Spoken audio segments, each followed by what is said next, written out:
සුබ දවසක් වේවා මගේ ආදරණීය යාළුවනේ. ලියාෂා ප්ලාන් නර්සරි වෙතින් අදත් මම ඔයාලට පුංචිම පුංචි වීඩියෝවක් ගේන්න හිතුවා. මම කරපු දෙයක් තමයි මම මේ ඔයාලට කියලා දෙන්න යන්නේ. අපි කොහෙන් හරි පැලයක් ගත්තාම ගොඩක් වද වෙනවා. අනේ අපිට පෝච්චි නෑ, මීඩියා නෑ. මේ කොහොමද හදාගන්නේ? ඉතින් ඕවට මල් වලට සල්ලි වියදනුත් කරලා පෝච්චියටත් අපි අලුතෙන් සල්ලි වියදම් කරලා මේ පෝච්චිත් අරගෙන පැලේ හිටව ගන්නවා. ඉතින් කවුරුණත් කැමති වටිනාකමක් දීලා ගන්න පැලයක් ලස්සනට පෝච්චියකින් හදා ගන්නට. ඉතින් ඒ වගේ කරන්න බැරි කට්ටියක් ඉන්නවා අද ඇත්තටම. ඉතින් ලියාෂා ප්ලාන් නර්සරි කියන මමත් පුංචි පුංචි දේවල් අත්හදා බලලා ඔයාලටත් කියලා දෙනවා කොහොමද ඒව කරගන්නේ කියන එක. ඒ මොකද මාත් තාම ගොඩ නැගෙන ගමන් ඉන්න කෙනෙක්. ඉතින් ඒ වගේ දේවල් කරද්දී ඔයාලටත් කියලා දෙනවා කොහොමද ඒවා කරන්න කියලා මම.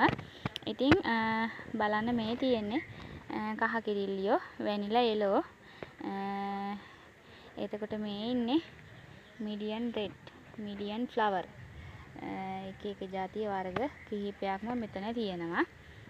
ලස්සන මේ බ්ලැක් එකෙනෙකුත් ඉන්නවා. ලස්සන සීඩ් එකෙනෙකුත් ඉන්නවා. ඉතින් මේ වර්ග ඔක්කොම මම හිටවල තියෙන්නේ මගේ යාළුවනේ. හරිම ලස්සන විදිහකට ලොකු වුණාම මම හිතනවා මේ පැල හරි ලස්සනට තියේවි කියලා. ටොපි බෝතල් තියෙන්නේ. අන්නේ ටොපි බෝතල් අරගෙන මෙන්න මේ විදිහට හොඳට සිදුරු කරා. මේ බලන්නකෝ. යටිනුත් හොඳට සිදුරු කරලා තියෙන්නේ. ඒකල්ලා මම හිටවලා තියෙන්නේ. මම මෙතනින්ම දාන්නම් ඔයාලට ඒක කොහොමද හදාගන්නේ කියන එක. මෙන්න මෙහෙම බෝතලේ කපලා අරගෙන මේ විදිහේ මේ මම නම් ගත්තේ මෙහෙම ස්කුරුප්පුණිය නම්. ඒකෙන් මෙහෙම හිල් කරගත්ත හැකි අපිට. මෙන්න මෙහෙම. පේනවනේ. හොඳට සිදුරු කරගත්තාම මේ ඒකල්ලා මේ විදිහේ වටේටම සිදුරු කරගත්තා නම් හරිම ලේසි. දෙපැත්තම එතකොට මල් පැල හිටවන්න ගන්න පුළුවන්. ඒ විදිහට දෙපැත්තම මේව කරගෙන මම නම් මේ උයන ගමන් ඉන්නේ.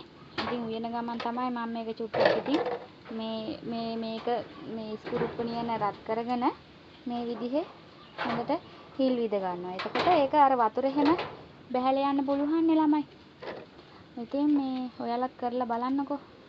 මේ හරිම ෂෝක් එක පෝච්චි වලට වියදම් කරන ගානත් අපිට ඉතුරු වෙනවා. ඒ ක්‍රමේ කරලා බලන්න ඔයාලත් එහෙනම් මෙන්න මේ විදිහට තමයි යට කොටසත් මේ විදිහට පැල කරන්නේ. ඉතින් ඉස්සෙල්ලාම මම මේ වැලි මීඩියා වල හිටවලා තියෙන ළමයි අලුතෙන් ගත්ත පැල ටිකක් මට බෝ කරගන්න එයාලව වැලි වල හිටවලා තමයි මම මගේ මීඩියා එකට හුරු කරගන්නේ ටික ටික. ඉතින් මගේ channel එක ඔයාලා තාමත් subscribe කරලා නැත්නම් subscribe කරලා bell icon ඔබලා තියාගන්න. මේ විදිහේ වටින වීඩියෝ දැම්මහම ඔයාලට බලන්න පුළුවන්. ඉතින් මේ වීඩියෝ එකේ මොකක් හරි දෙයක් ඔයාලා ඉගෙන ගත්තා නම් මට ඒක ලොකු සතුටක්. ඉතින් මේ විදිහේ තව තවත් වීඩියෝ මම දාන්න බලාපොරොත්තු වෙනවා ඉස්සරහට. මගේ වීඩියෝ එකේ මොන හරි දෙයක් ඉගෙන ගත්තා නම් යටින් කමෙන්ටුවක් හරි පළ කරගෙන යන්න. ඉතින් මාත් එක්ක රැඳී ඉන්න ඔයාලට ගොඩාක් ස්තුතියි. පරිස්සමෙන් ඉන්න. බුදු සරණයි.